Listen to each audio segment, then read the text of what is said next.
हमने अब इस कानून में बदलाव किया है ताकि मुस्लिम समुदाय के सभी गरीब से गरीब व्यक्ति का भी इसमें भला हो सके। मुझसे पहले एक मुस्लिम समुदाय के एक सदस्य जो कांग्रेस पार्टी से आते हैं वो अपना भाषण कर रहे थे। मैं उनको ही कहना चाहता हूं, अशरफ अजलफ और अर्जल, क्या इनमें भी कोई अंतर है?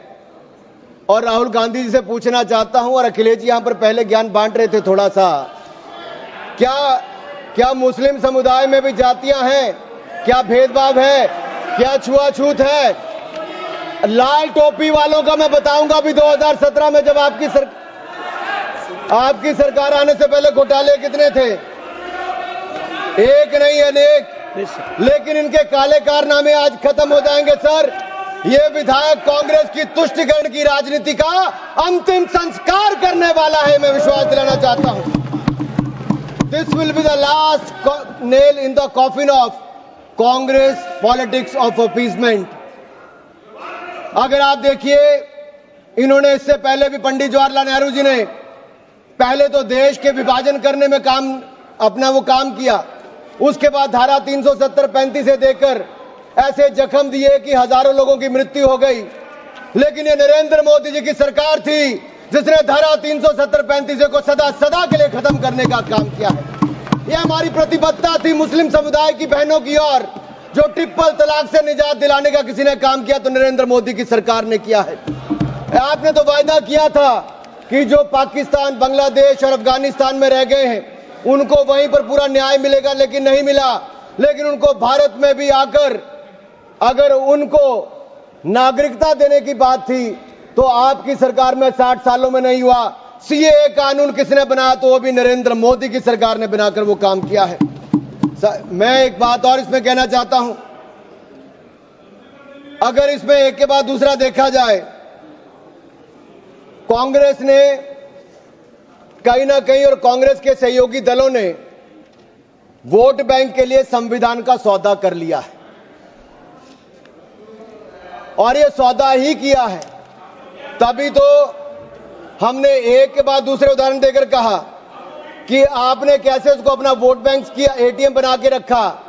लेकिन ये जो बिल है ये अन्याय की जड़ पर प्रहार है, और इस प्रहार के बाद सबको न्याय न्याय और न्याय ही मिलने वाला है।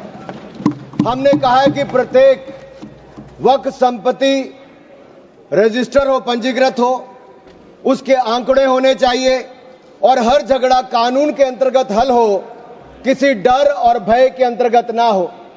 आपको इस बात का क्यों डर है? अगर किसी को न्याय मिलता है, ट्रिब्यूनल के बाद अगर कोई हाई कोर्ट, सुप्रीम कोर्ट जाना चाहता है तो आप क्यों रोकते हो? देश में हर कानून के अंतर्गत, चाहे इनकम टैक्स का हो या कोई भी हो, आप एक के बाद दूसरे कोर्ट जा सकते हो। लेकिन वक्फ में ये कानूनी रोक क्यों लगाकर रखी थी? ये बिल जो कहा गया किसी धर्म के खिलाफ, ये बिल किसी धर्म के खिलाफ नहीं है। यह बिल भ्रष्टाचार, धोखा और धार्मिक सामंतवाद के खिलाफ है, और हम इसके खिलाफ रहेंगे। ये बात स्पष्ट है कि आस्था का विषय नहीं है। As long as prime minister Modi is the PM, the shops of appeasement will remain shut. This bill is not about Hindu versus Muslim, this is law versus lawlessness, constitution versus corruption, Bharat versus internal partition. और ये partition एक बार हो गया, अब आपके कारनामों के कारण बार बार नहीं होने देंगे। सर, मैं एक अंतर्राष्ट्रीय स्तर पे क्या परिस्थितियां वो थोड़ा बताना चाहता हूं। टर्की में 1923 के बाद 1924 में मिनिस्ट्री ऑफ वक्फ इसको एबॉलिश कर दिया गया, और वहां पे जनरल डायरेक्टरेट ऑफ फाउंडेशन बना जो रेस्टोरेशन, मेंटेनेंस और यूटिलाइजेशन वक्फ प्रॉपर्टीज का करता है, और ये इसके बाद इसको लोगों की भलाई के काम के लिए पैसा लगाता है। कुवैत में भी ministry of Waqf and Islamic affairs है, ये एसेट, मस्जिद, स्कूल, अस्पताल, इनका सबका देखरेख करता है, और मॉडर्नाइजेशन के माध्यम से, टेक्नोलॉजी के माध्यम से इसका फायदा उठाते डिजिटलाइजेशन किया है। लेबनान में मिनिस्ट्री ऑफ एंडाउमेंट्स और इस्लामिक अफेयर्स है जो इसकी मैनेजमेंट और यूटिलाइजेशन को सारे को देखती है, और चैरिटेबल और कम्युनिटी के काम को देखती है। सीरिया में भी मिनिस्ट्री ऑफ वक्फ है जहां पर एप्रोप्रिएट यूज हो, रेवेन्यू हो, चैरिटेबल पर्पस हो, उसके लिए काम किया जाता है। इराक में भी सुन्नी एंडोमेंट और शिया एंडोमेंट ऑफिस है, और यह भी सीधा सेंट्रलाइज फ्रेमवर्क के माध्यम से काम करता है। सऊदी अरेबिया में जनरल अथॉरिटी ऑफ वक्फ है जो इंडिपेंडेंट पब्लिक बॉडी है। सिंगापुर में MUISA जो स्टैट्यूटरी बॉडी है वो मिनिस्ट्री ऑफ कम्युनिटी डेवलपमेंट के अंतर्गत है। ये वक्फ मैनेजमेंट के डिजिटल सिस्टम के माध्यम से काम करता है। इंडोनेशिया में भी इंडोनेशियन वक्फ बोर्ड है जो इंश्योर करता है अच्छे काम करने के लिए, उनके भलाई के लिए। तुनिसिया में भी, इजिप्ट में भी, रशिया में भी, फ्रांस में इसी तर्ज पे काम किया गया है। लेकिन यहां पर ऐसा नहीं किया गया, यहां पे इसके खिलाफ ही काम करते रहे। चंद लोगों के हाथ में, राहुल गांधी जी कहते हैं कि चंद लोगों के हाथ में देश की संपत्ति है। राहुल गांधी जी सदन में नहीं, लेकिन मैं उनको बताना चाहता हूं, मात्र 200 लोगों के हाथ में अपने वक्फ बोर्ड दे रखे हैं और देश की लाखों करोड़ रुपए की संपत्ति उनको दे रखी है। क्या उनसे छुटकारा दिलाना चाहिए कि नहीं दिलाना चाहिए? क्या आम मुस्लिम को उसका लाभ मिलना चाहिए कि नहीं मिलना चाहिए?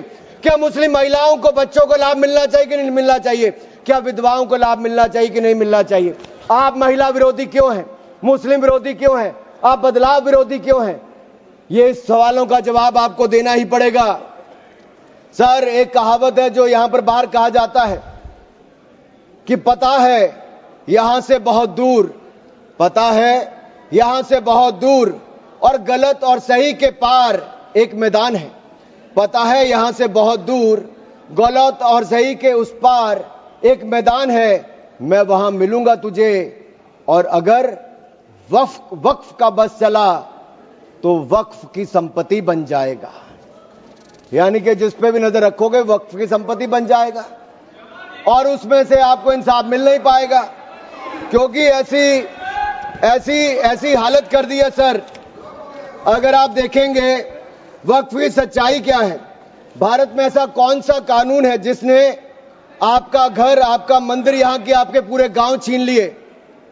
भारत में कौन सा ऐसा कानून है जिसने आपका घर, आपके मंदिर, आपके पूरे गांव छीन लिए? ये ऐसा कौन सा कानून है जिसके खिलाफ आप कोर्ट भी नहीं जा सकते? ये कौन सा ऐसा कानून है जो संविधान से भी ऊपर है? इसका नाम वक्फ है, जो कांग्रेस के समय बना है। सर, इसने गुरुद्वारे हो, मंदिर हो, घर हो, गांव हो, सब पे कब्जा करने का काम किया है।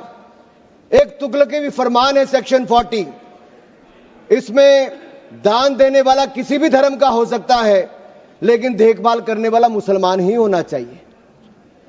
ये मंदिर में तो ऐसा नहीं है। सरकारें मंदिर का, ये कर्नाटक की सरकार है कांग्रेस की, 450 करोड़ रुपया साल का आप इकट्ठा करते हैं, कहां खर्च करते हैं? कौन जवाब देता है उसका? एक एक रुपए का हिसाब आपको देना चाहिए था। क्या किसी मस्जिद का पैसा आपने लिया? क्या किसी वक्फ बोर्ड का पैसा आपने लिया? लेकिन कर्नाटक में जो घोटाले हुए सर, उसमें इनके राष्ट्रीय अध्यक्ष मल्लिकार्जुन खड़गे जी का नाम भी आता है। जहां पर क्या हुआ सर? यही नहीं, बैठ जाओ,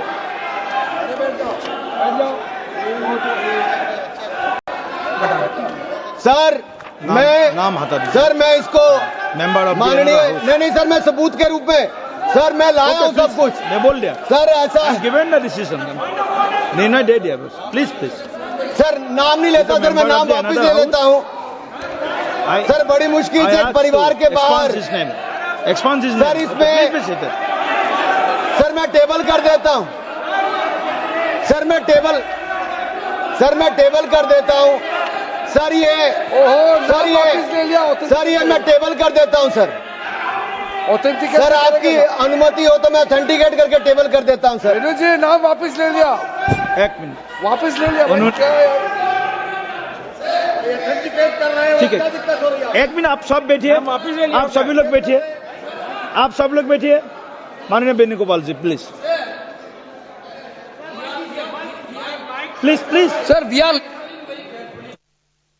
रूल, कौन सा रूल में बोल रहा है आप? To sir, 352. while a member is speaking to him of the नाम डिलीट कर दिया, बताइए। सर हमने कैसे नहीं नो एक मिनट, आप लोग मत बोलिए। माननीय वेणुगोपाल जी, हमने नाम एक्सपांस भी डिलीट भी कर दिया और उन्होंने भी वापस ले लिया। उसके बाद और क्या है? उसके बाद क्या है?